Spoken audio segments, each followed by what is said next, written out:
Let's talk about lies relating to gay marriage. This is so interesting. Last week, lawmakers from the Texas Senate Committee heard testimony on SB 2065. It's a bill designed to shield members of the clergy and churches from performing same-sex weddings. We've talked about the new front on the bigoted war against same-sex marriage or against gay rights is religious freedom. It seems that we are going in the direction of legal same-sex marriage.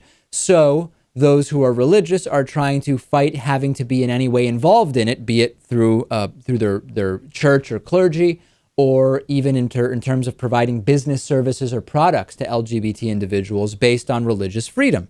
So Beverly Roberts shows up. She's the area director for Concerned Women for America. And she gives testimony where she talks about gay people who are trying to force clergy to perform gay marriages. This is what Beverly Roberts had to say. Take a look. I have a question for you. Is it necessary for a couple to be married by a minister to be legally married?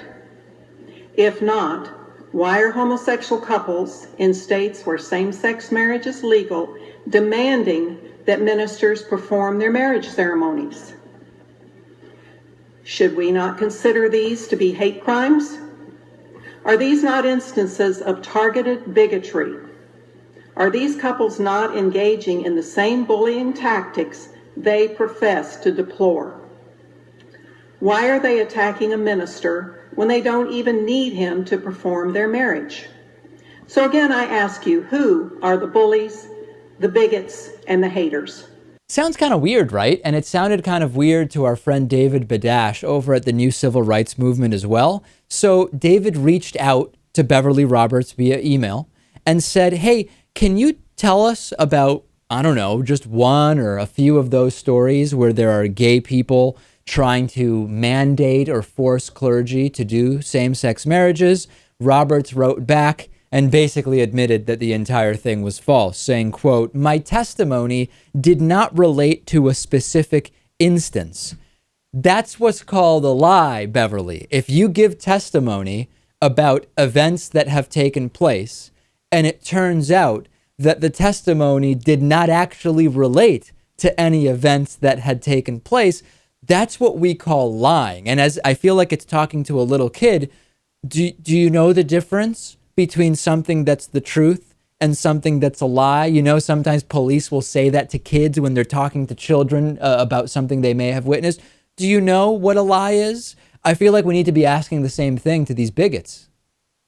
Maybe she didn't realize that this was a lie. Perhaps she was confusing details from different stories, or maybe just she's really afraid that this is something that could happen and was trying to warn us about it.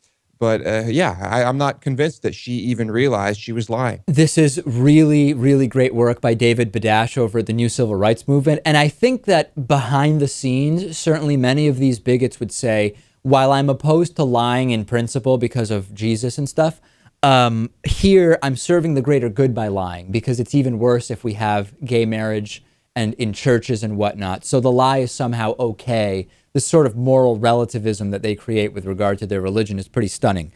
Really great work by the New Civil Rights Movement.